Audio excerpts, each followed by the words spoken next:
And again, just to say who's in the room, my name is Diana. I'm working with Eden Project Communities. We have Joe with us, who's the local program officer for Food for Life get-togethers.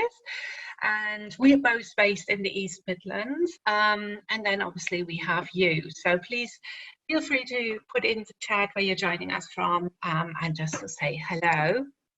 And just the expected outcomes of the workshop. So when we thought about bringing this workshop online, we really wanted to just use the opportunity to share some understanding around what makes good intergenerational practice, what is intergenerational practice, and we're really hoping that you also come away from this workshop with some ideas about how to bring people of different generations together through activities like growing, cooking, and sharing skills and eating together.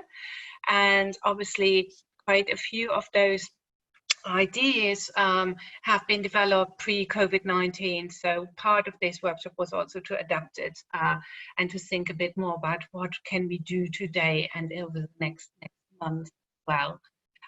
So yes, so that's what we're hoping you get away with. And now I would like to hand over to Joe to tell us a bit more about Food for Life get-togethers.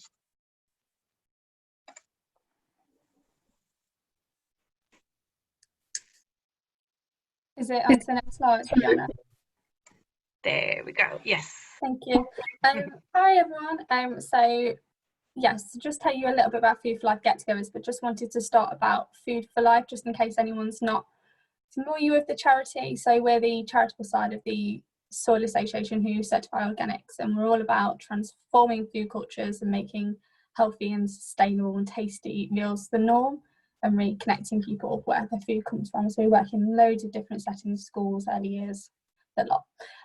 But more specifically around the get-togethers programme, where it's about bringing different generations and people from different backgrounds meaningfully linked together through food. So that could be cooking, growing, sharing a meal. I mean, sharing a meal seems a really simple thing, but often it's a lovely starting point for people starting to get involved with get-togethers and create some really nice conversations, all to build stronger connections.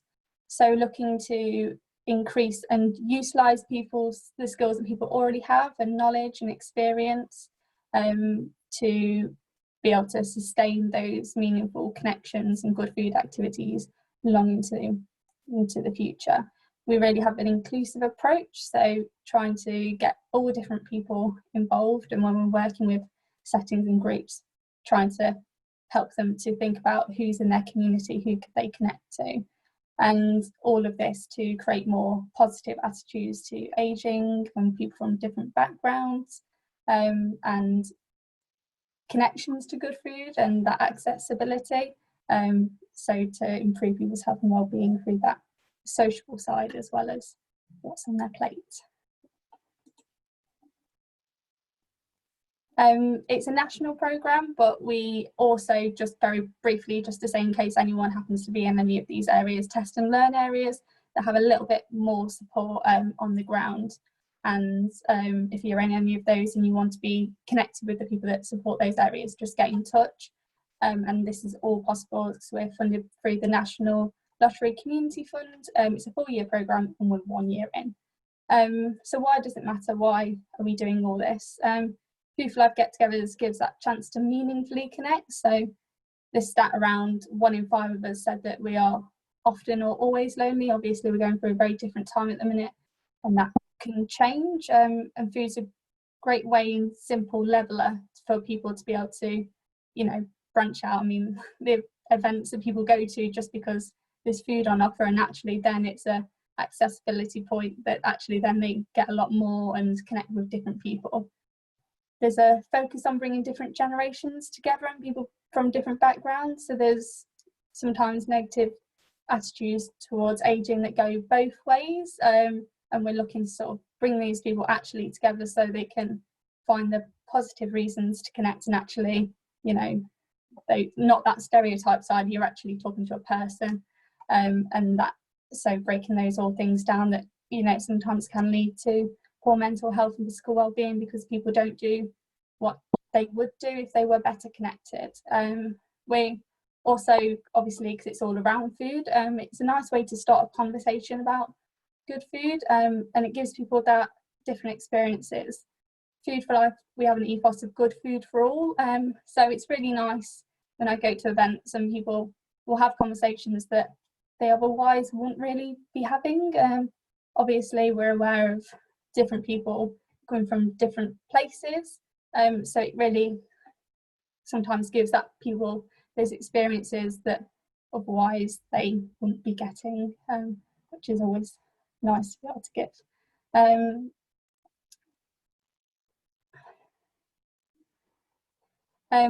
So I thought it's good to just touch on, because when we say good food, obviously everyone has a personal opinion on that. So for us, good food is food that's good for health, good for the environment, good for the economy, which is always an interesting talking point, because people don't always think about that when they talk about good food. So people are spending money locally, obviously that stays within their local environment and has more positive influences, and also food that's good for people. So we really believe that good food is food that's shared, and I think people often see the difference if people are eating alone, eating together, maybe how much they will eat and things like that, particularly for older people. So, and this is all in the context, obviously we really understand that, you know, not everyone has access. Actually, for some people, good food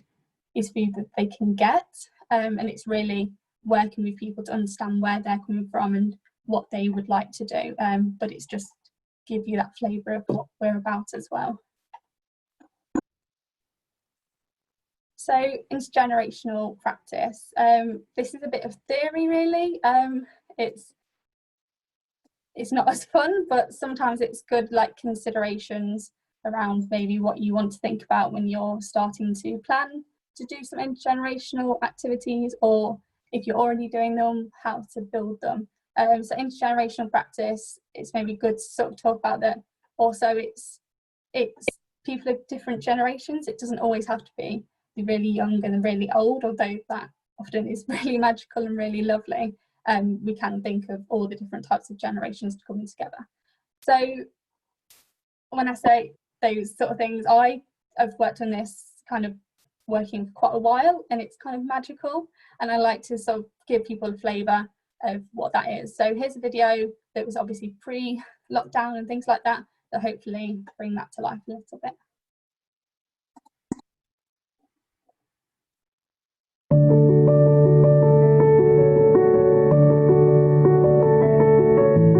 Hello, I'm Sarah Beth Cooper and I work for Food for Life Get-Togethers as a Regional Engagement Officer.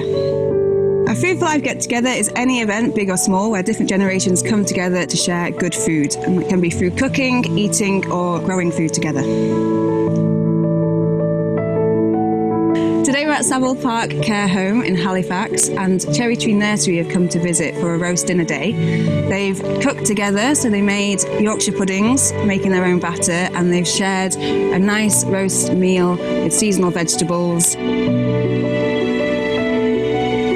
Community-based activities like Food for Life Get-Togethers are so important for supporting people who don't have friends and family nearby to connect with others and share stories and experiences.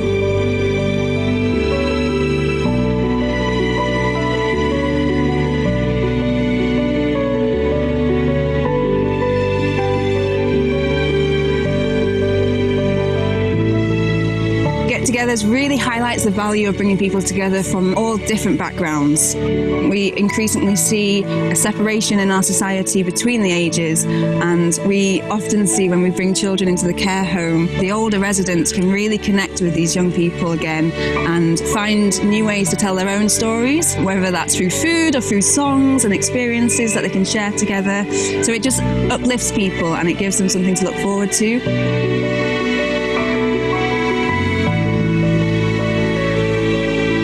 Loneliness is felt really strongly in our society, and by coming together to share food, we're really tackling that in a really simple way.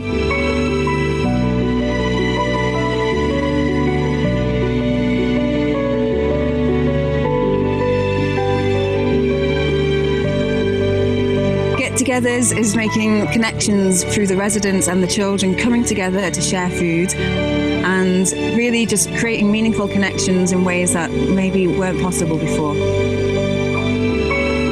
At Savile Park, we've seen a really positive influence through the get-togethers by bringing children into the care home. Care home residents are coming out more, they're getting involved in some of the activities, and sharing food's a really great way to share their own stories with the children, as well as being able to sing songs and enjoy themselves.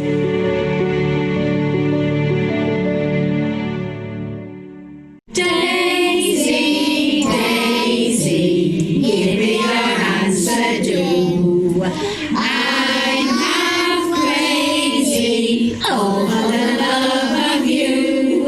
It won't be a stylish marriage, I can't afford a garage, but you were sweet upon the seat of a bicycle made for two. Oh, bye-bye, darling. Bye-bye, love. Bye-bye. Bye-bye, sweetheart.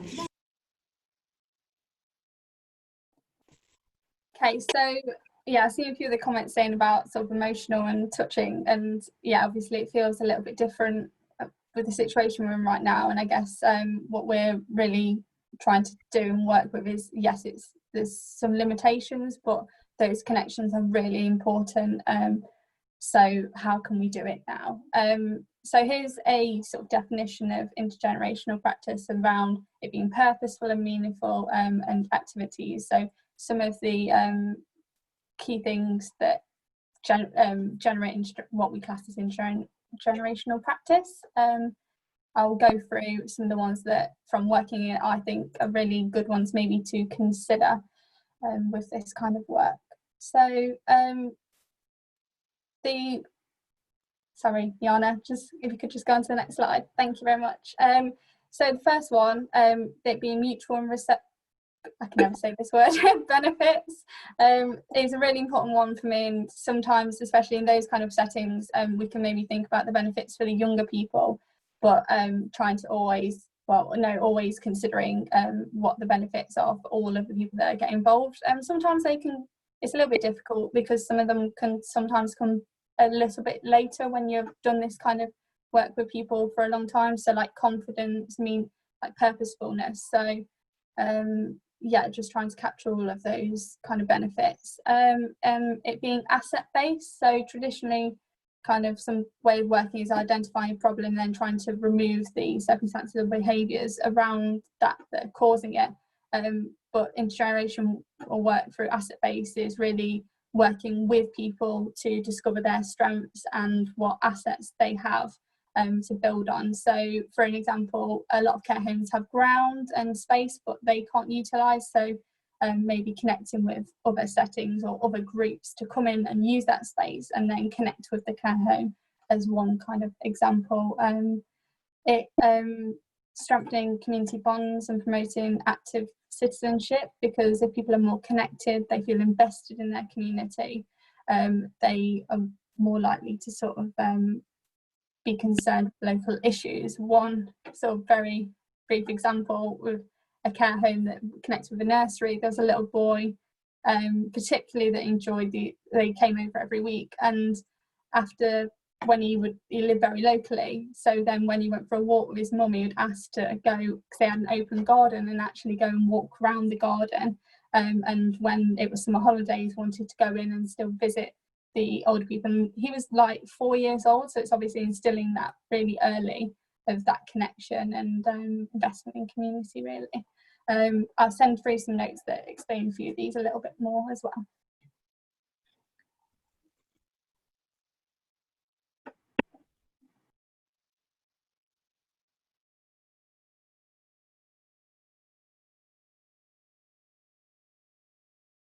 Oh, sorry guys, it took me ages to find my own unmute button. So thanks, Jo.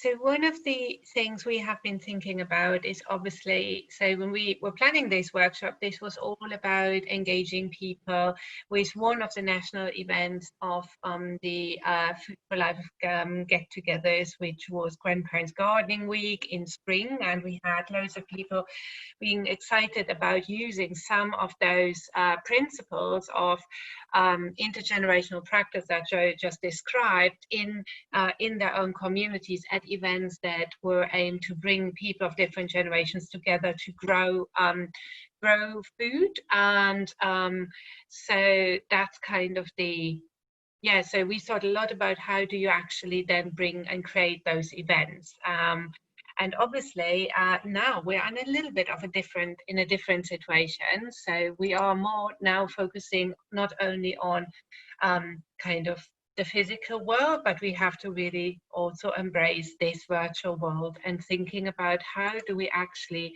how do we make places and events accessible for everyone, but also how do we think about the differences between accessibility, inclusiveness, and what makes a welcoming space to really create those events or moments of connections that then can help with creating this intergenerational practice.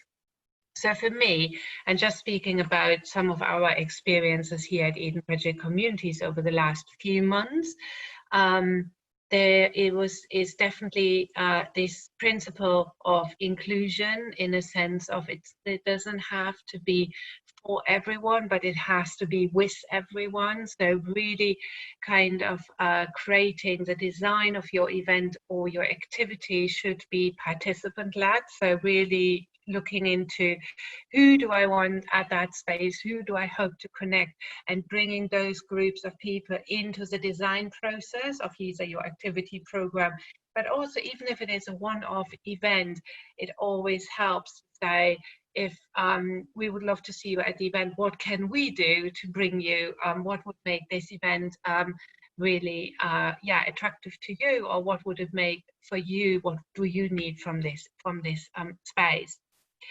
Welcoming events, well, in the physical world, I often use an example of something of when I'm running events, I always leave a few extra empty chairs out. And that is just about thinking around how does someone feel who may, for whatever reason, is late for an event that to attend, and what is the thing they might want to avoid. And from personal experiences, I definitely do not like to come to an event, I'm already late, and then everyone looks at me and the facilitator needs to find an extra chair, and I feel super awkward about all of that. So thinking, creating welcoming spaces, events or activities is really about thinking ahead and emphasizing with your participants' needs. So trying to walk in their shoes and taking different people and different people's circumstances into account, and trying as much as possible to adapt to that. So one of the things, for example, when you translate into a virtual event, what we learned quite quickly is having someone there in the chat to welcome the latecomers, kind of saying, if someone else says on the chat, oh, so sorry, I'm late, just join, someone to just then say, that's fine, great, we're really happy to have you with us for today's session, or something like that. So for all those things, again, it's just about thinking differently about it. And then accessibility obviously is a big thing around different needs of people, and in the physical world, again, that is something where I think most of us are quite familiar with, of like how, checking if a venue is accessible, and things like that. And but in the virtual world, again, there are different ways of how we can make online activities also accessible for people with different needs. So just as an example, here on Zoom, for example, there is a captioning service so that you can use, which is a function where you can assign someone in a meeting to be a live captioner. So if there are people who may struggle to hear, then that is, for example, one of the ways how the different technology platforms we're using have tried to make those services more accessible. Again, also when you invite people online to events, you can make pictures readable for people with sight loss so that they can still kind of access this information. Things like that. So, but again, I mean, we are really just learning about those things, and we are just starting to think more creatively of how can we continue to bring people together, either online, possibly at some point again offline. How and what would that look like, and how do we continue to create those connections? So one of the things we would like to do now with you guys is to actually give you some time, 15 minutes in a smaller group with 3 to 4 people, to just think about how we can build and sustain intergenerational connections during this time. So very much focused on this idea that some people are still shielding, some people are still may also prefer to continue to shield and may not want to come out into the community just quite yet. Also maybe thinking about where are kids at the moment, what has happened to the younger generations over the 3 months of lockdown. And then just maybe also one thing I often say is, what I find quite interesting is we often think about bringing kids with older residents together. That seems to be what we think of intergenerational activity, but there are many more generations. And for example, the working parents, for example, could be also a generation in themselves of who are at the moment in this situation of having possibly work and kids and everything at home at the same time. Or young adults is another group of a generation that you can think of, and think of what does it mean just to start or be in the middle of university or your apprenticeship or your learning during this situation. So what I'm going to do is I'm stop sharing. Sorry, Jana, are we doing any questions before we go into the breakout activity? If anyone has any? Yes, we can do that. And that gives me also time to actually prepare the breakout space. Dual purpose. So if anyone wants to unmute and ask anything. Any questions or also immediate comments or ideas that might have sparked? Just here, Betty from Newcastle. It's just very interesting that you mentioned, yes, we tend to sort of think of the younger generation, very little kids and grandparents. And at the moment, I think one of the generations that is having a lot to say, and maybe not the space to say it, is parents with teenagers, or you know, foster families with kids in their teens and stuff. And many times actually, a lot of the conflicts are around food. So it's really, really nice, you know, this kind of initiative to sort of put a change in the way we see things and how we can support that. So yeah, it's a really good point, and I guess it's good to be aware of maybe the people that feel like need to be kind of more work to include them. It's just then how it works for them in those busy, maybe busy lives and other things, but still maybe having those opportunities to connect and what they want to do.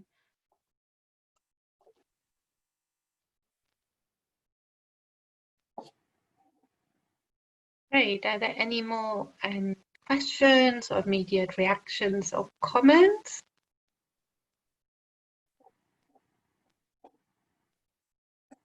If not, I am ready to send you guys into your breakout spaces. So for 15 minutes to just maybe to discuss, to think how you see intergenerational connections sustained, or how you either maybe you're active in that space and you continued your work. So we would be really interested to hear, obviously, ideas of how those those connections can continue during this time. And we will be sharing, once you come back from your breakout rooms, also some of the ideas we had in that space. But other than that, also if there's any kind of just how you would like to see, or what are the areas you would be you think are important in that space. So I just open all the rooms now. So you should be getting a little invite to join your breakout space with 2, 3, or 4 other people in there. And sometimes that can be useful. Great, so everyone should be back in this space now, so welcome back. I hope you had some useful discussions, and Jo just put out our whiteboard, so she will be capturing some of the things people hopefully want to share with us about their discussions and their ideas and best practices. So I just leave it open for people.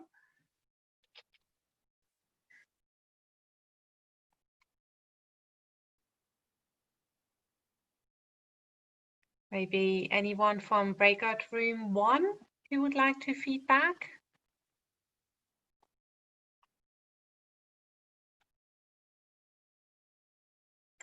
I don't know which breakout room I was in. Okay, right. Breakout room 1 was Aileen, Alex, Ali, and Claire.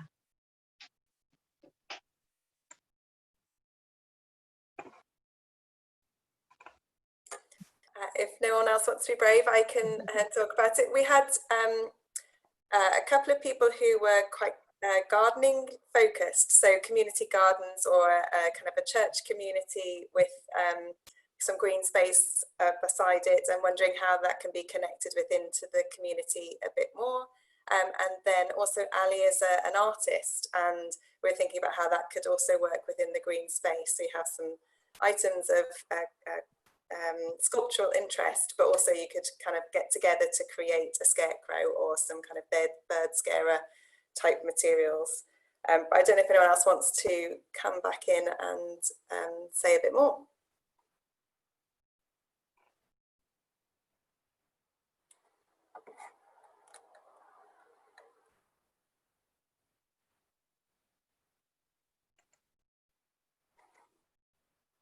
I'd just like to add, some points were brought up in our group in breakout room 1 about like eating together and how that can make people more relaxed. And I think that is very valid, and also it helps people connect through when they talk about food. I think it was actually Claire who was saying about talking about the weather as well. So like, it's a good icebreaker and to make connection to people, no matter what generation you're from. And I think that's very, very true. Great, thanks for sharing. Anyone from any of the other groups who wants to share some of their discussions? I'll share if you like. There was 3 of us in ours working with different age groups, some working with children, some more adult. We started off maybe discussing the issue of older generation not having access to laptops, internet access, things like that. So we talked about maybe doing postcards. Again, I'm from a bit of an art background, so I said it could be something where people are designing postcards and sending them back.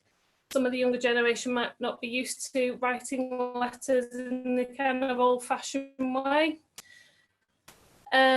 We also, we discussed maybe using some recipes from different generations and bringing those into sort of younger settings. So it could be like bread and butter puddings and things like that they may not have tried before. And similar, we said about community gardens, maybe getting younger people into care homes to maintain and look after the gardens, and having some sort of feedback on that to the older residents. There was other things discussed, but they were kind of the main points that we got to in the discussion. Great, thank you. Thanks. Okay, just keeping the space open for anyone. If anyone wants to share any other ideas or things they discussed. So I was going to speak. Hi. So we were just, well, I was probably taking over the chat a bit really, but I was just talking about the space where I currently work. We've got a massive garden, and so I work with people who are lonely and isolated specifically. So people who are referred to me go to A&E quite often, so they're referred to as high intensity users. You might have heard that before. And so the groups, all of my groups are now online, which is great because I've had to skill everybody up or send them devices or just help them with the mobile phone. So we've been staying connected via Zoom. So we've got various groups, but I was just going to show you, and I can show you without flashing my pajama bottoms like I did to everybody else. But we received some funding to send out some packs. So I've sent out some packs already. But this is one of the packs that's going out soon, and it's for the knitting group. So they really wanted to get involved actually with the garden. So they were talking about knitted flowers. So we've got a knitted flower book that's going to go out, and there's a few that are going around everybody. And also I've photocopied some and sending them out in the post. There's a little postcard. I know the lady just mentioned postcards, but they work really, really well. Just a handwritten note, a little thing to put wool in it, like so your wool doesn't fly around everywhere, and then just a mug and some biscuits and some tea bags. But what works really well for the groups like that when we're meeting online is to know that we are meeting online, but we are actually going to be meeting in real life. So although this is the start, like they've already had some things, and the knitting group are obviously taking these, but the knitting group wants to get involved with the plant project. So they're gonna all get a pack with a little bit of soil and a seed. And again, the postcard will be in there, the mug for those that haven't got those. And the idea is that we'll check in once a month to see how the plants are doing. And then the idea again is to say, like, you know, don't worry if you kill it, it's fine. We'll try and give as much guidance as possible, but you can bring it in as well. So bring it in when we actually meet. So when it's obviously in people's houses, they can look at it and think, oh, you know, that's kind of like the light at the end of the tunnel, you know, because a lot of people at the moment, you know, they are isolated, they are at home, and they're obviously looking out the window, and these are all going to be growing in the window. So yeah, it's just a plant project, but at home, that's going to move into the actual garden, and then hopefully it will grow into something better and bigger, big plant project. Great, thank you, thanks so much. That sounds like a really, really great project, and so I think, yeah, so happy to hear that you were able to move this kind of online, or a mix of online and offline, in the sense of materials being delivered, but at the same time people then connecting online. I think we had quite a few people have been using our virtual village hall, which is just like one of the little offers we put that together really quickly as Eden Project Communities, which was all about just giving people access to a licensed Zoom account where you have all the functionality, and quite a few of the friendship groups or lunch clubs kind of started there, and then developed it also similar to you, kind of like thinking, okay, but how can we not lose the physical touch somehow? So the actual knitting, the creating something, the growing something.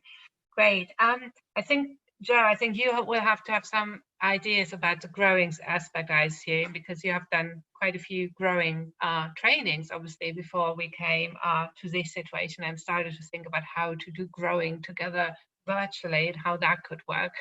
But just before we come back to you and to the last part of our meeting, I'm just giving it another half a minute in case there's anyone else who wants to share something from their group discussion.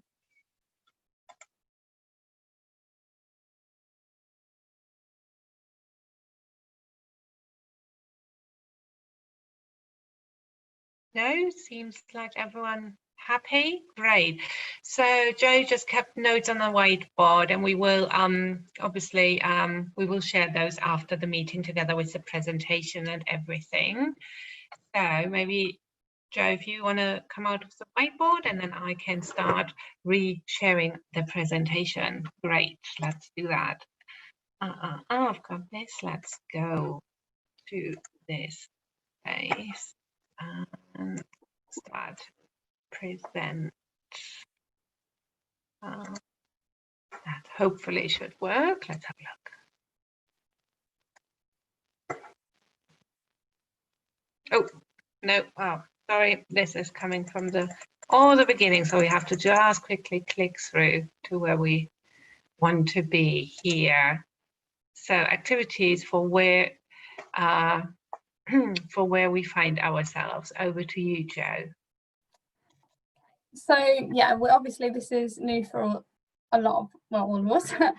So we just started to sort of think about maybe what we could be doing at the minute, and just to give a few ideas. So obviously as a program we've adapted lots of what we're doing, and one of the things that obviously with the move online, we're going to be doing a cook along this weekend for a lunch. So we've got Sarah Dugdale, which if anyone watches MasterChef, was a semi-finalist, so she's going to be hosting it, with the idea that obviously people can either join and like do it intergenerationally and connection in their household, because we were just talking about how actually even that is maybe a different way of being at the minute, actually having that time to cook and eat together, or maybe groups and families or communities can all join at the same time and do it. So I'll post the link if people want to join that, and yeah, so I guess that's just trying to show how we're adapting our way of working,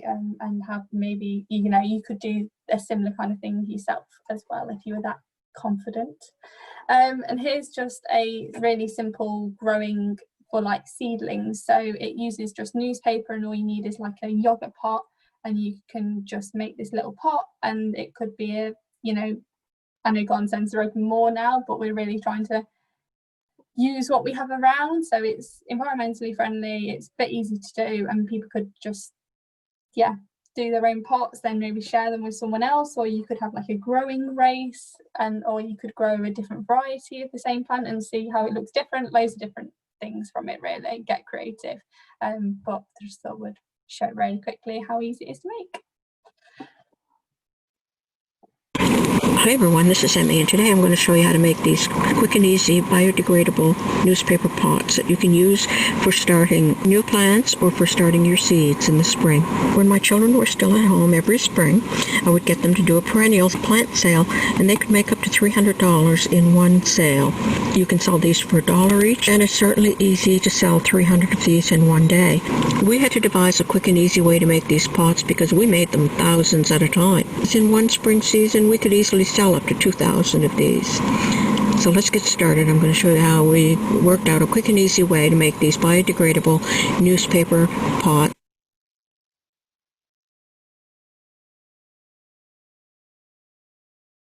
I've just got an aspirin bottle. You can use anything round as your shape. And I'm just going to fold my newspaper in half, and I'm going to use the folded end as the top. Make sure you have enough here so that you can fold it over and it will overlap. So you're just going to roll this up like this. Now you're going to dip it in water. Where the paper ends, I'm just going to start folding there. So I'm just going to fold it in, fold it in, fold it in, fold it in, and fold it in, like that. And then I'm just going to apply a little bit of pressure, and that will flatten out all the bottom of the pot. And now you're ready to fill it up with some dirt and go ahead with your transplants. Now I cut the end off of a plastic bottle and fill it out. And there you have a perfect little pot. And here I have a little plant of heuchera, and it's related to the geranium family. It's already started growing outside. So now it's got quite a few stems. So I'm just going to press that down, and that's ready to get started rooting. Okay, also maybe if you do a mix, Oh, it's great. Love. It's a good one that you can do with herbs. So some herbs like rosemary, if you clip them off and then take some of the bottom rosemary off and put it in, then you can grow more herbs. So it's a good way for sharing.